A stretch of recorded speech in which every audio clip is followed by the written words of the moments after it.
بسم اللہ الرحمن الرحیم۔ اللہم صلی علی محمد وعلی آل محمد۔ نبی کریم صلی اللہ علیہ وآلہ وسلم کے سارے ہی صحابہ جنتی ہیں، اللہ تعالیٰ ان سے راضی اور وہ اللہ تعالیٰ سے راضی۔ سارے ہی نبی کے عاشق، دیوانے اور پروانے تھے، مگر بلال تھے۔ حضرت بلال حبشی رضی اللہ تعالیٰ عنہ سے ایک دفعہ کسی نے پوچھا کہ آپ نے پہلی دفعہ رسول پاک صلی اللہ علیہ وآلہ وسلم کو کیسے دیکھا؟ حضرت بلال رضی اللہ تعالیٰ عنہ فرماتے ہیں کہ میں مکے کے لوگوں کو بہت ہی کم جانتا تھا، کیونکہ غلام تھا اور عرب میں غلاموں سے انسانیت سوز سلوک عام تھا۔ غلاموں کی استطاعت سے بڑھ کر ان سے کام لیا جاتا تھا، تو مجھے کبھی اتنا وقت ہی نہیں ملتا تھا کہ باہر نکل کر لوگوں سے ملوں، لہٰذا مجھے رسول صلی اللہ علیہ وآلہ وسلم یا اسلام یا اس طرح کی کسی بھی چیز کا کوئی علم ہی نہیں تھا۔ ایک دفعہ کیا ہوا کہ مجھے سخت بخار نے آ لیا۔ سخت سردی کا موسم تھا اور انتہائی ٹھنڈ تھی۔ بخار نے مجھے کمزور کر کے رکھ دیا تھا، لہٰذا میں نے لحاف اوڑھا اور لیٹ گیا۔ ادھر میرا مالک جو یہ دیکھنے آیا تھا کہ میں جو پیس رہا ہوں کہ نہیں، وہ مجھے لحاف اوڑھ کے لیٹا دیکھ کر آگ بگولا ہو گیا۔ اس نے لحاف اتارا اور سزا کے طور پر میری قمیض بھی اتروا دی اور مجھے کھلے صحن میں دروازے کے پاس بٹھا دیا کہ یہاں بیٹھ کے جو پیس۔ اب سخت سردی، اوپر سے بخار اور اتنی مشقت والا کام، میں روتا جاتا تھا اور جو پیستا جاتا تھا۔ کچھ ہی دیر میں دروازے پر دستک ہوئی۔ میں نے اندر آنے کی اجازت دی تو ایک نہایت پرنور چہرے والا شخص اندر داخل ہوا اور پوچھا کہ جوان کیوں روتے ہو؟ جواب میں نے کہا کہ جاؤ اپنا کام کرو، تمہیں اس سے کیا؟ جس وجہ سے بھی میں روں، یہاں پوچھنے والے بہت ہیں لیکن مداوع کرنے کوئی نہیں آتا۔ رسول صلی اللہ علیہ وآلہ وسلم یہ جملے سن کر چل پڑے۔ جب وہ چل پڑے تو بلال نے کہا کہ بس، میں نہ کہتا تھا کہ پوچھتے تو سب ہیں مگر مداوع کوئی نہیں کرتا۔ رسول صلی اللہ علیہ وآلہ وسلم یہ سن کر بھی چلتے رہے۔ بلال رضی اللہ تعالیٰ عنہ کہتے ہیں کہ دل میں جو ہلکی سی ایک امید جاگی تھی کہ شاید یہ شخص کوئی مدد کرے گا، وہ بھی چلی گئی، لیکن حضرت بلال رضی اللہ تعالیٰ عنہ کو کیا معلوم کہ جس شخص سے اب اس کا واسطہ پڑا ہے وہ رحمت للعالمین ہیں۔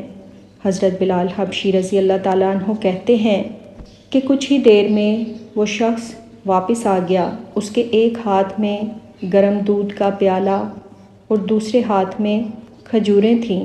اس نے وہ کھجوریں اور دودھ مجھے دیا اور کہا، کھاؤ پیو اور جا کے سو جاؤ۔ میں نے کہا، تو یہ جو کون پیسے گا؟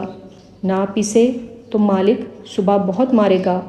اس نے کہا کہ تم جا کے سو جاؤ، یہ پسے ہوئے مجھ سے لے لینا۔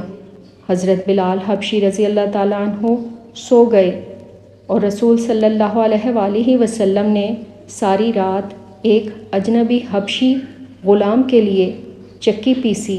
صبح حضرت بلال حبشی رضی اللہ تعالیٰ عنہ کو پسے ہوئے جو دیے اور چلے گئے۔ دوسری رات پھر ایسا ہی ہوا، دودھ اور دوا بلال کو دی اور ساری رات چکی پیسی۔ ایسا 3 دن پیارے نبی صلی اللہ علیہ وآلہ وسلم مسلسل کرتے رہے، جب تک کہ بلال رضی اللہ تعالیٰ عنہ ٹھیک نہیں ہو گئے۔ رسول صلی اللہ علیہ وآلہ وسلم کے وصال کے بعد حضرت بلال رضی اللہ تعالیٰ عنہ مدینہ کی گلیوں میں یہ کہتے پھرتے تھے کہ لوگو، تم نے کہیں رسول صلی اللہ علیہ وآلہ وسلم کو دیکھا ہے تو مجھے بھی دکھا دو۔ پھر کہنے لگے کہ اب مدینے میں میرا رہنا دشوار ہو گیا ہے اور شام کے شہر حلب میں چلے گئے۔ تقریباً 6 ماہ بعد آپ صلی اللہ علیہ وآلہ وسلم کی خواب میں زیارت ہوئی تو آپ صلی اللہ علیہ وآلہ وسلم بلال سے فرما رہے تھے، اے بلال، یہ کیا بے وفائی ہے، تو نے ہمیں ملنا ہی چھوڑ دیا، کیا ہماری ملاقات کا ابھی وقت نہیں آیا؟ خواب سے بیدار ہوئے تو اونٹنی پر سوار ہو کر لبیک یا سیدی یا رسول اللہ کہتے ہوئے مدینہ منورہ کی طرف روانہ ہو گئے۔ جب مدینہ منورہ میں داخل ہوئے تو سب سے پہلے مسجد نبوی پہنچ کر حضرت بلال حبشی رضی اللہ تعالیٰ عنہ کی نگاہوں نے رسول صلی اللہ علیہ وآلہ وسلم کو ڈھونڈنا شروع کر دیا۔ کبھی وہ مسجد میں تلاش کرتے اور کبھی حجروں میں۔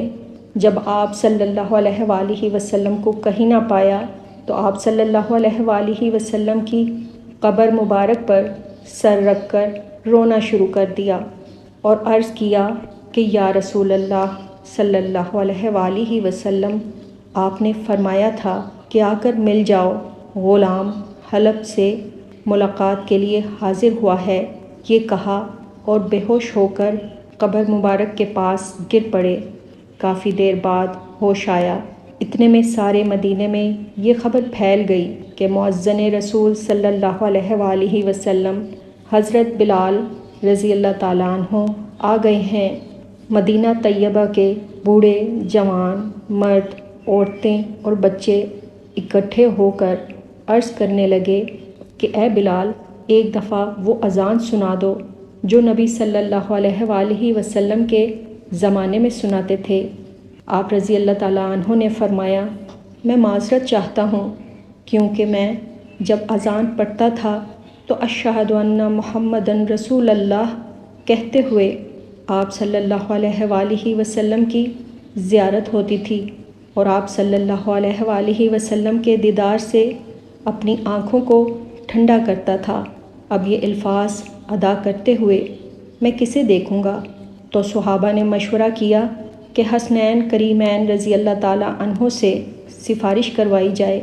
جب وہ حضرت بلال حبشی رضی اللہ تعالیٰ عنہ کو اذان کے لیے کہیں گے تو وہ انکار نہیں کر پائیں گے۔